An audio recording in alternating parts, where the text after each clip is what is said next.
Hey, what's up guys, it's Silver Slayer. Welcome back for today's video. So, I received a comment on my most recent video of a man asking me what the best type of silver and the best strategy is to stack for a long-term stacker. He has a 5-year-old daughter and he wants to start putting together a stack for her, and obviously, this is more of a stack and hold type situation. So he wanted to see, some of my opinions on which direction, he should possibly look into. So I thought this was a really good question because this is the type of stacker I am as well.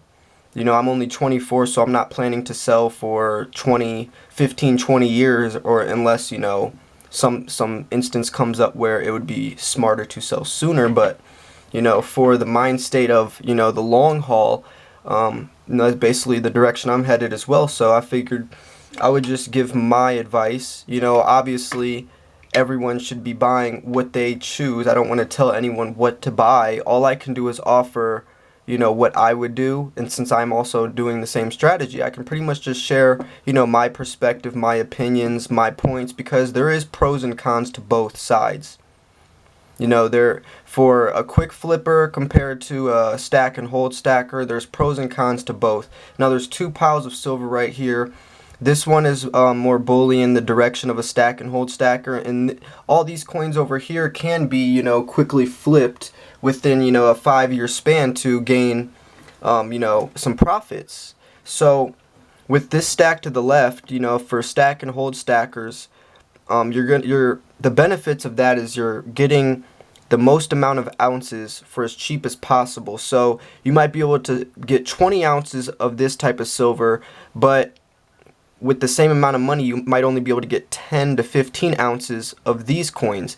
Now obviously this is good because you'll be getting 20 ounces compared to 15 ounces, but this pile might make you profits a lot quicker because these coins will appreciate in value a lot faster than these coins will. So it's kind of it weighs out, but it really depends on how you feel the economy is going to do and how you perceive the future to hold up. Because if you're a survivalist and feel like the economy is going to crash, then obviously you won't want to be buying these types of coins, because if that ever was to happen, silver is most likely going to be deemed just for the metal content of 1 ounce. So there's no point to pay $30 or $40 for some of these coins if it's only going to be worth, 1 ounce of silver, when you could have bought 2 ounces instead of 1 ounce. Obviously, this would be a much smarter buy. So it really depends what you feel the economy is going to do.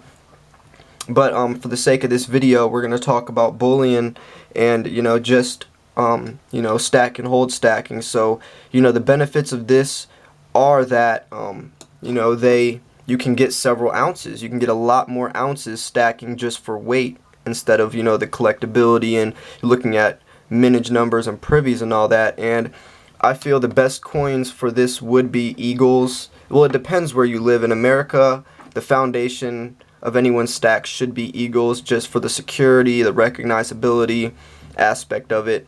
But also you can get generics as well, simply because, if you're looking for the long haul, you can get a lot more ounces of this than you could compared to one of these, or, a panda, or, something. So this is definitely gonna be in your favor for the long haul.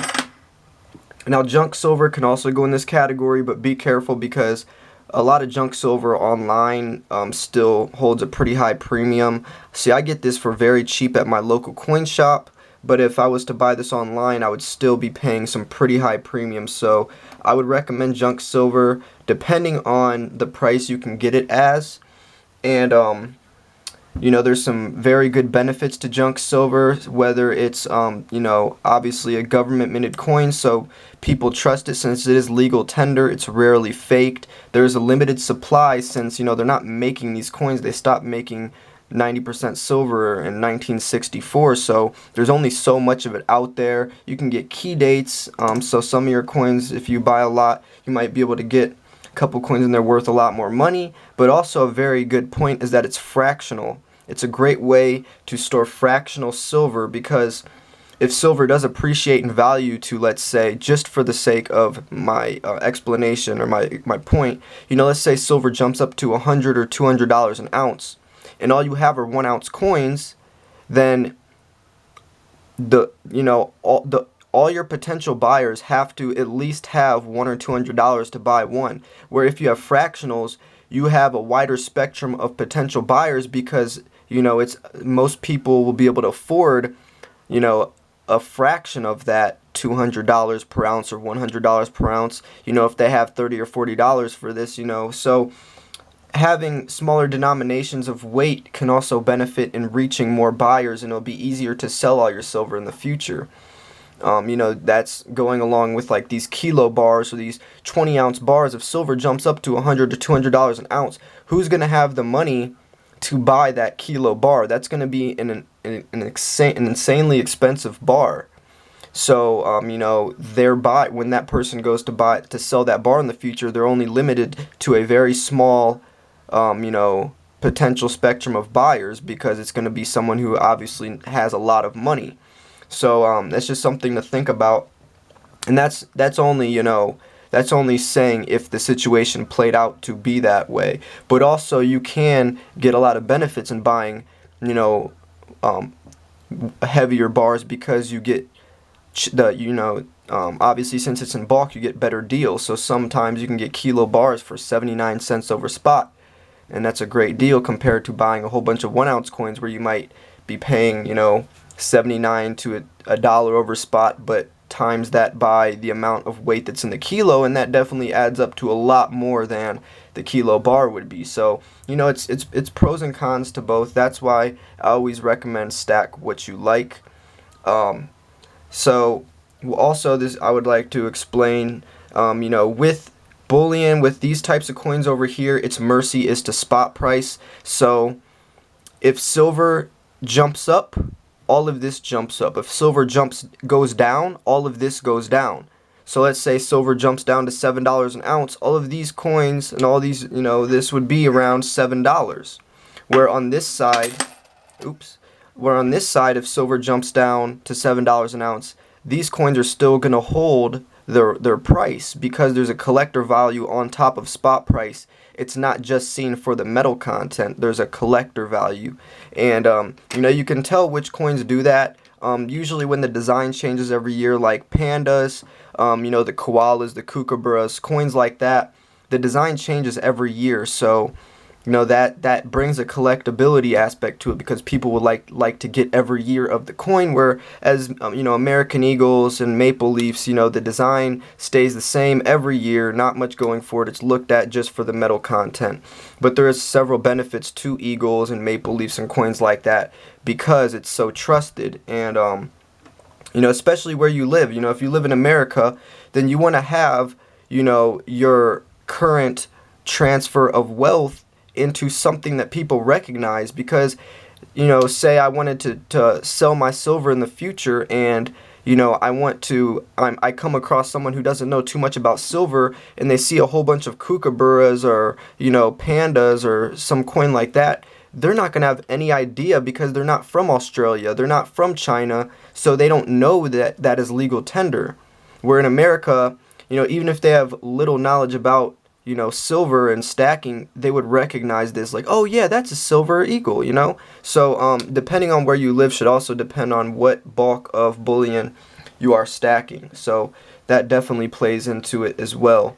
So with stack and hold stacking, definitely look at it for weight, look at it for the cheapest way possible. But if you do want to secure yourself with dealing with potential situations in the future, always look about how you're going to sell it, because selling your silver, before you even buy your silver, you should be thinking about how you will potentially sell it in the future, because if you buy it without knowing how to sell it, you might trap yourself in a situation you don't want to be in. For example, I bought a lot of these coins. It's real easy to buy silver. All you gotta do is type in your credit card information and push buy, and then you have it, without even thinking about, okay, now what? When I want to sell it, what am I gonna do? So with these coins over here, to get the maximum profits, you're going to have to sell online on sites like eBay if you want the maximum profits. My local coin shop will only pay a couple dollars over spot for these coins, even though I could sell them on eBay for probably double that.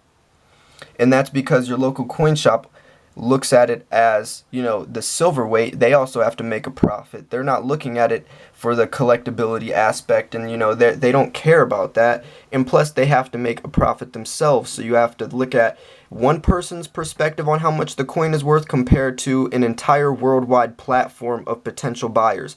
Most times out of not, most likely you're going to find the better bang for your buck, or the better price someone's willing to pay on the worldwide platform, because that's millions of people compared to one person asking for a price. So, with these coins, if you want the maximum profits, you're going to have to do a lot of work. Think about if you have hundreds or thousands of ounces, listing every single coin, taking 5 to 7 pictures per listing, writing up the description, checking on all of it, shipping, paying eBay fees, paying PayPal fees, all that. That can become a full-time job within itself when you're ready to sell, compared to these coins. All you have to simply do is walk into your local coin shop, hand him the stuff, you guys negotiate a price closest to spot or whatever, and you sell your stuff. So within an hour, you have all your funds. It's very liquid. This pile right here is very liquid, very easy to sell, and it's a lot, less of a hassle compared to this. It might take you weeks or months to sell all of it and get your funds back. So, that's another benefit of, stacking in this category. So it really just depends what you feel comfortable with doing. And like I said, this is all just my opinion. I'm not telling you how to sell or anything. All I want to do is list the pros and cons, both sides of both sides of stacking, so you can make the most educated buys for your situation. Now, every stacker, it varies for every stacker. Some people have different time frames. They live in different locations. Some people don't live near local coin shops, so they have to adjust accordingly.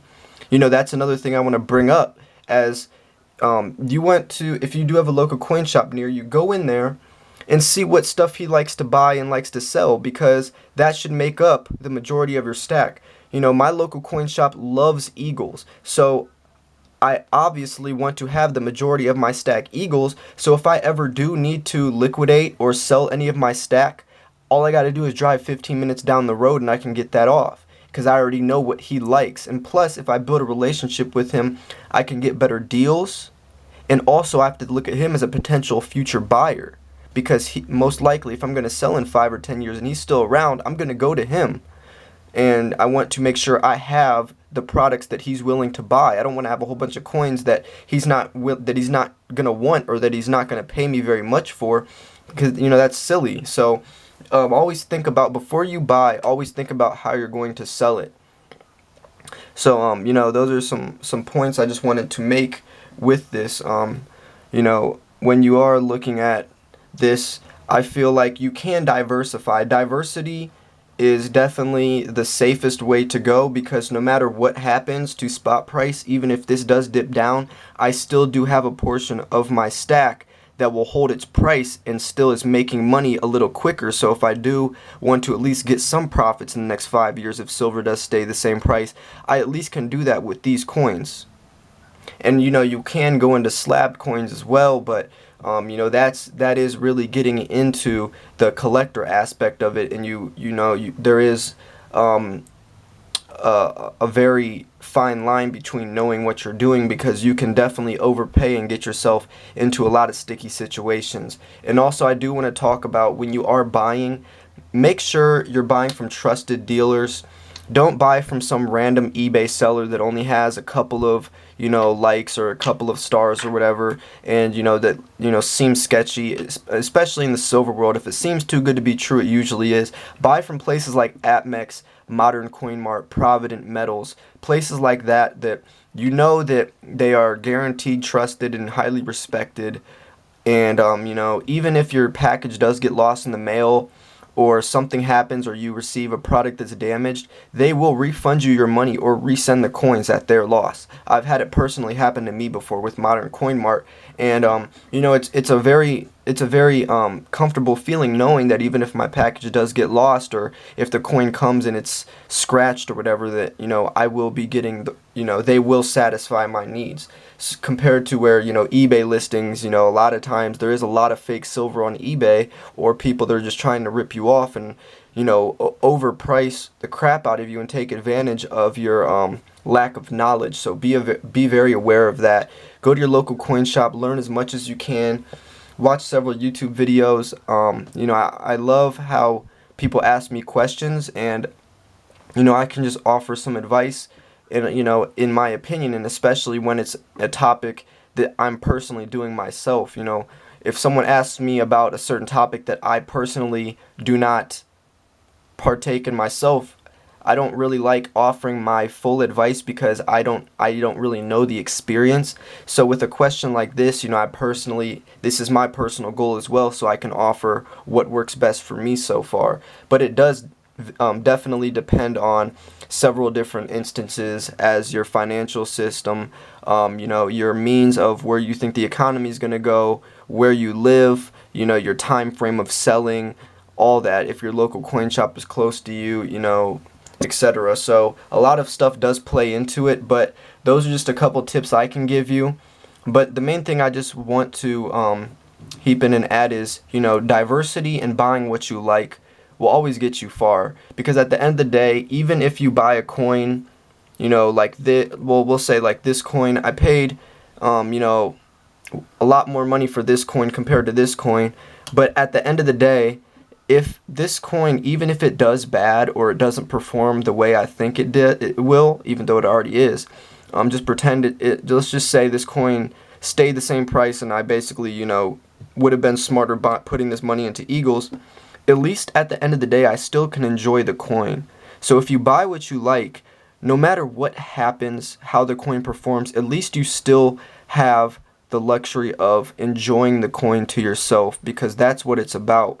It's about falling in love with these coins. And I love how you mentioned you're doing this for your daughter, because that's what sparked the interest in financial savings, and the appreciation of history in coins, and the artwork behind it was from my grandpa giving me some of these walking liberties when I was a very young kid growing up, and I thought it was so cool. It was like treasure to me, and it really sparked my interest in saving money and understanding the value of a dollar. And then I started, as I got older, started learning about the economy and learning about the world economy, and looking at money and understanding that instead of buying Starbucks 5 times a week, I could be putting that money into Eagles, into materialistic things that hold value. And I started learning about intrinsic value and understanding all that. So it does go a long way, and I just wanted to share my perspective on this. I hope this video helped everyone. Thank you for asking that very important question. My best luck to you. I appreciate everyone for watching this video. Make sure to like and subscribe for more content like this. I will see you guys for the next video. Peace.